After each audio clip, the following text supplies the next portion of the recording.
السلام علیکم ورحمۃ اللہ وبرکاتہ۔ کیا آپ جانتے ہیں کہ حضرت ابراہیم علیہ السلام کے بعد یعقوب علیہ السلام تک ان کی اولاد کنعان میں ہی آباد رہی؟ پھر یوسف علیہ السلام اپنے بھائیوں کی حسد کی وجہ سے بظاہر غلام بن کر مصر میں تشریف لائے۔ یہاں حق تعالیٰ نے ان کو بڑا عروج عطا کیا۔ جب کنعان میں سخت قحط پڑا تب یعقوب علیہ السلام اور ان کی ساری اولاد مصر میں آ گئے۔ ان سب کو خدا نے بڑھاوا دیا اور چند صدیوں میں مصر میں ان کے لاکھوں آدمی ہو گئے، اور اسی عرصے میں وہاں اسرائیلیوں کا بڑا دبدبہ رہا۔ یوسف علیہ السلام والا فرعون اور اس کے ساتھی مرکب گئے اور ملک مصر میں بدنظمی پیدا ہو گئی۔ ولید ابن معصب جو سیدنا موسیٰ علیہ السلام کا فرعون ہے، شہر اصفہان کا ایک غریب عطار تھا۔ جب اس پر بہت قرض ہو گیا تو اصفہان سے بھاگ کر شام پہنچا، لیکن وہاں کوئی ذریعہ معاش ہاتھ نہ آیا۔ تب وہ روزی کی تلاش میں مصر گیا۔ یہاں اس نے دیکھا کہ گاؤں میں تربوز بہت سستے بکتے ہیں اور شہر میں مہنگے۔ دل میں سوچا کہ یہ نفع بخش تجارت ہے، چنانچہ اس نے گاؤں سے بہت سے تربوز خریدے، مگر جب شہر کی طرف چلا تو راستے میں چنگی والوں نے یعنی ٹیکس والوں نے کئی جگہ اس سے محصول لیا۔ بازار آتے آتے اس کے پاس صرف ایک تربوز باقی بچا، سب محصول میں چلے گئے یعنی ٹیکس میں۔ یہ سمجھ گیا کہ اس ملک میں کوئی شاہی نظام نہیں ہے جو چاہے حاکم مر کر مال وصول کر سکتا ہے۔ اس وقت مصر میں کوئی وبائی بیماری پھیلی ہوئی تھی، لوگ بہت مر رہے تھے۔ یہ قبرستان میں بیٹھ گیا اور کہا، میں شاہی افسر ہوں، مردوں پر ٹیکس لگا ہوا ہے، فی مردہ مجھے 5 درہم دو اور دفن کرو۔ اس بہانے چند روز میں اس نے بہت سا مال جمع کر لیا۔ اتفاقاً ایک روز کوئی بڑا آدمی دفن کے واسطے لایا گیا۔ اس نے اس کے وارثوں سے بھی روپیے مانگے۔ انہوں نے اسے گرفتار کر کے بادشاہ تک پہنچا دیا اور سارا واقعہ بادشاہ کو بتایا۔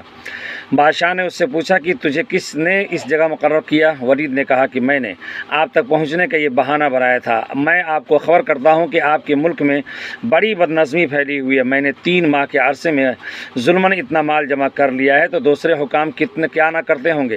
یہ کہہ کر وہ سارا مال بادشاہ کے سامنے ڈال دیا اور کہا کہ اگر آپ انتظام میرے سپرد کر دیں تو میں آپ کا سارا ملک درست کر دوں گا۔ بادشاہ کو یہ بات بہت پسند آئی اور اسے کوئی معمولی عہدہ دے دیا۔ ولید نے وہ طریقہ اختیار کیا کہ بادشاہ بھی خوش رہا اور رعایا بھی رفتہ رفتہ یہ تمام لشکر کا افسر بنا دیا گیا اور ملک کا انتظام اچھا ہو گیا۔ جب بادشاہ مصر مرا تو رعایا نے ولید کو تخت پر بٹھا دیا۔ اس نے تخت پر بیٹھتے ہی اعلان کیا کہ لوگ مجھے سجدہ کیا کریں۔ سب سے پہلے اس کے وزیر حامان نے اسے سجدہ کیا اور پھر دوسرے امیروں اور سرداروں نے وہ رعایا سے خود کو سجدہ کرواتا تھا اور جو دور والوں کے لیے اپنے بت بنا کر بھیجتا تھا تاکہ وہ انہیں سجدہ کریں۔ تمام اہل مصر فرعون کی پرستش میں گرفتار ہو گئے، مگر بنی اسرائیل نے اس سے انکار کر دیا۔ فرعون نے ان کے سرداروں کو بلا کر بہت ڈرایا دھمکایا، مگر انہوں نے کہا کہ ہم تیری عبادت نہیں کر سکتے، صرف رب کی عبادت کریں گے، تو جو چاہے کر لے۔ فرعون نے غصے میں آیا اور دیگوں میں زیتون کا تیل اور گندک کھولا کر بنی اسرائیل کو ڈالنا شروع کر دیا۔ بنی اسرائیل نے یہ سب برداشت کر لیا، مگر رب کی اطاعت سے منہ نہ پھیرا اور فرعون کو سجدہ نہ کیا۔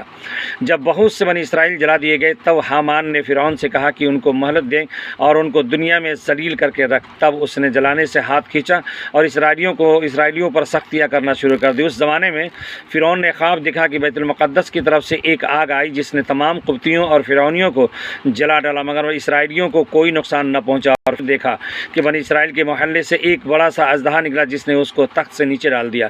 اس نے تعبیر بتانے والوں کو بلایا اور اس خواب کی تعبیر پوچھی تو انہوں نے کہا کہ اے فرعون، بنی اسرائیل میں ایک لڑکا پیدا ہوگا جو تیری حکومت کے ٹکڑے ٹکڑے اڑا دے گا۔ اس نے فوراً کوتوال شہر کو بلا کر حکم دیا کہ 1000 سپاہی ہتھیار بند اور 1000 دائیاں بنی اسرائیل کے محلے میں مقرر کر دو تاکہ جس گھر میں لڑکا پیدا ہو اسے قتل کر دیا جائے۔ چند سال میں ہی بنی اسرائیل کے 12000 بچے اور ایک روایت میں ہے کہ 70000 بچے قتل کرا دیے گئے اور 90000 حمل گرا دیے گئے۔ خدا کی شان، بنی اسرائیل کے بوڑھے بھی جلدی مرنے لگے۔ تب قبطیوں نے فرعون سے درخواست کی کہ بنی اسرائیل میں موت کا بازار گرم ہے اور ادھر ان کے بچے قتل کیے جا رہے ہیں۔ اگر یہی